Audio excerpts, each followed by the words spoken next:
안녕하세요. 저희는 광운대 부동산 핫이슈 알림이 광부입니다. 요즘 그런 말이 있죠. 서울 집값이 가장 쌀 때는 지금이다. 끝을 모르고 오르는 서울 집값 때문에 나온 말입니다. 다음 그래프는 작년과 올해 서울 아파트 평균 매매가 추이입니다. 2019년 6월엔 8억 초였던 가격이 올해 3월에는 9억을 돌파한 것을 알 수 있습니다. 이제 2030 사회초년생에게 자가는 꿈도 못 꾸게 되었죠. 왜 이렇게 서울 집값은 계속 오르는 걸까요? 많은 요소가 있겠지만 정부의 정책은 빼놓을 수 없는 중요한 부분입니다. 오늘은 60년대부터 어떤 정부에서 집값이 어떻게 변했는지 설명해 볼게요. 이 그래프에서 빨간 선이 아파트 매매 지수인데요. 2015년에 서울 집값을 100이라고 했을 때 30년 전부터 2017년까지 가격이 어떻게 달라졌는지를 그린 것입니다. 보시다시피 꾸준히 상승했습니다. 그럼 지금부터 각 정권별로 설명해 볼게요. 박정희 정권부터 시작하겠습니다. 이때는 개발과 경제 성장이 목표였던 시기입니다. 정확한 데이터는 없지만 서울시 전역의 집가가 87배 수준으로 크게 상승했죠. 임기 초반인 1962년 대한주택공사법이 공포됩니다. 이에 따라 주택공사는 서울 마포, 화곡 등의 대규모 주택단지를 건설하며 대형 아파트 단지 조성에 주력합니다. 그리고 66년엔 한남대교와 경부고속도로가 건설되며 서울과 부산을 연결하는 고속도로의 진입 관문 역할을 하게 되죠.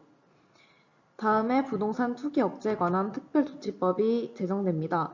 부동산 투기를 억제하기 위한 목적으로 토지를 양도한 자에게 그 토지의 양도로 인하여 생기는 차익에 대한 세금을 부과하게 한 것입니다. 그리고 1972년에는 제1차 국토종합개발계획이 시작됩니다. 10년의 장기 플랜으로 수도권과 동남해안 공업벨트 중심의 거점 개발 추진에 중점을 뒀습니다. 다음은 전두환 정부로 넘어가 볼게요.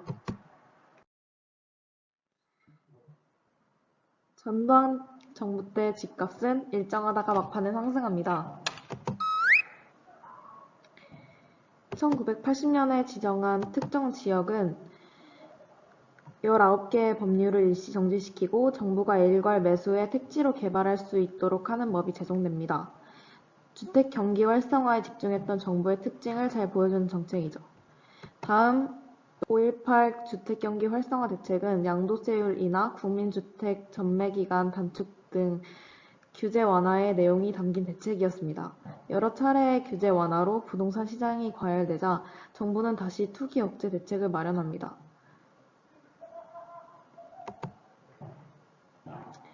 이런 규제 정책으로 부동산 시장이 다시 얼어붙자 2주택자 양도세 면제 기간 연장 등의 규제 완화 대책을 앞세워 부동산 활성화 대책을 밀어붙입니다. 이렇게 전두환 정부의 부동산 정책은 시장 상황에 따라 투기 억제와 규제 완화를 반복하는 임기 대응적 성격이 뚜렷합니다. 이는 곧 부동산 가격이 크게 치솟는 결과로 나타났습니다. 다음은 노태우 정부의 정책을 살펴볼까요? 이때는 집값이 상승하다가 하락하는 것을 볼 수 있죠. 이 정부는 임기 초반 과열된 시장에 브레이크를 겁니다. 8.10 부동산 투기 억제 대책에는 2주택자 양도세 면제 기간을 6개월로 단축하고 1주택 비과세 요건을 5년 보유로 강화하는 등의 계획이 담겨 있습니다. 89년에는 5개의 신도시에 주택 200만 호 건설 계획을 발표하는 등 공급 확대 정책을 시행하면서 민간 아파트 분양권 전매를 금지하고 2주택자의 과세를 강화하는 등의 규제 정책을 동시에 시행했습니다. 90년대에는 종합토지세 과세 실시를 시작으로 216 부동산 및 전월세 안정대책, 9.18 주택 가격 안정 대책 등의 규제 정책이 연이어 발표됐습니다. 노태우 정부는 임기 내내 일관적으로 규제 정책을 내놨다고 평가됩니다.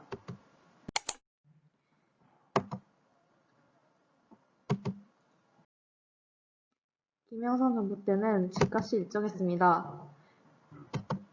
93년에 금융실명제를 실시했는데 그 이전에는 가명이나 무기명으로 금융거래가 했지만 이를 금지하고 실명임을 확인한 후에만 거래가 이루어지게 한 제도입니다.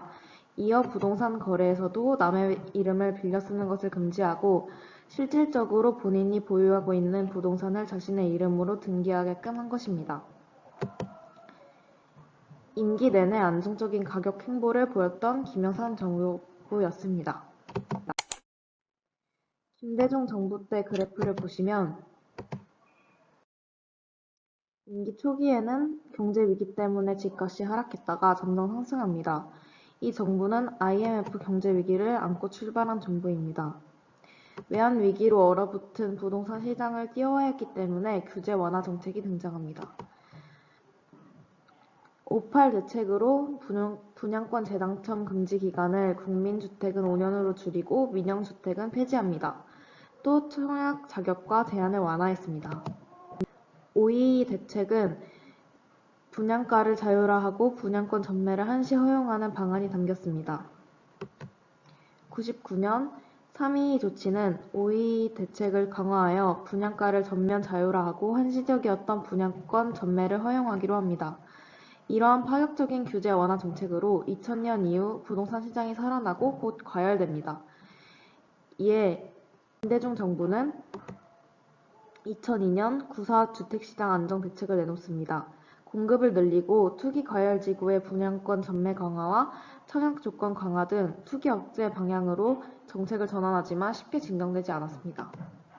임기 대부분 일관적으로 규제 완화 정책을 시행했으나 임기 말에는 규제 정책을 폈습니다. 또한 이 과정에서 강남과 강북의 격차가 점점 벌어지기 시작했죠. 노무현 정부입니다. 집값이 아주 폭등했던 기간이라고 할 수 있습니다. 이전 정부에서 경기 부양을 시도했던 영향으로 부동산 가격이 다시 반등세에 오르던 시점이었습니다. 이에 정부는 강력한 규제 정책을 내놓게 됩니다.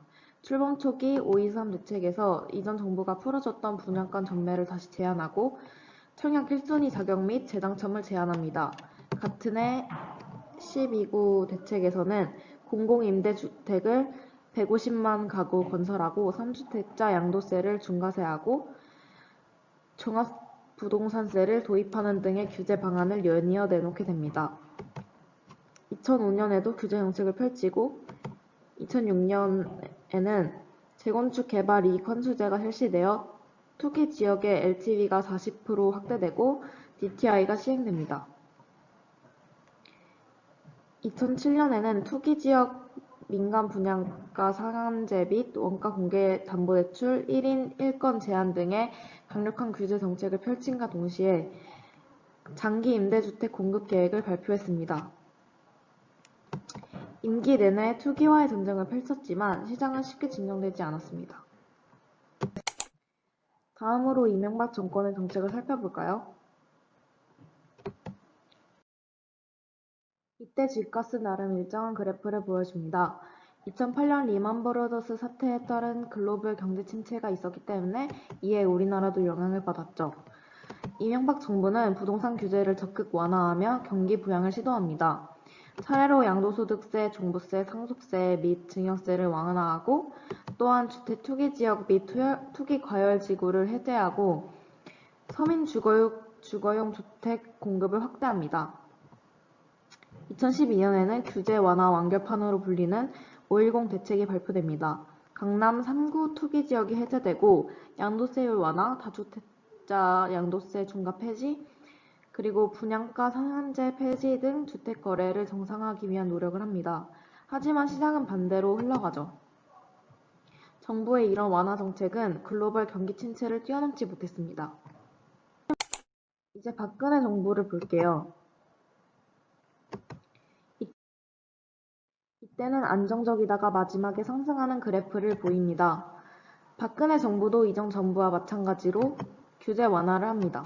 출범 이후 첫 부동산 정책에는 생애 최초 주택 구입 시 취득세를 면제해주고 9억 이하 신규 또는 미분양 주택 구입 시 5년간 양도세를 전액 면제해주는 등의 정책을 펼칩니다. 2004년에는 LTV와 DTI를 70%로 일괄 완화하는 방안이 발표되고 재건축 연한 완화 및 청약 1순위를 완화하는 방안이 공개됐습니다.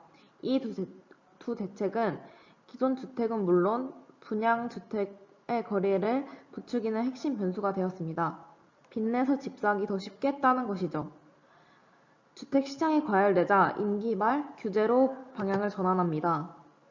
2016년 113 대책은 투기 과열 지역의 분양권 전매를 금지하고 1순위 청약 조건을 강화해 투기 수요를 통제하려고 하죠. 박근혜 정부는 주택 거래를 늘리는 데는 성공했지만 가계부채가 급등하며 경제 상황이 불안해집니다. 집값 상승과 가계부채 상승의 악조건에서 출발한 현 정부죠. 문재인 정부를 볼까요?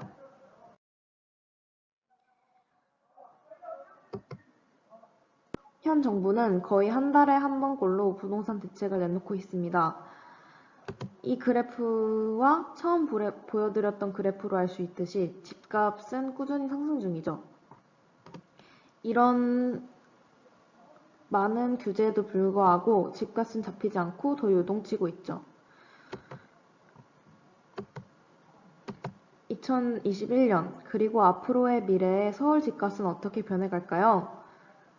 지금까지 역대 정부의 부동산 정책에 대해 설명한 광부였습니다. 감사합니다.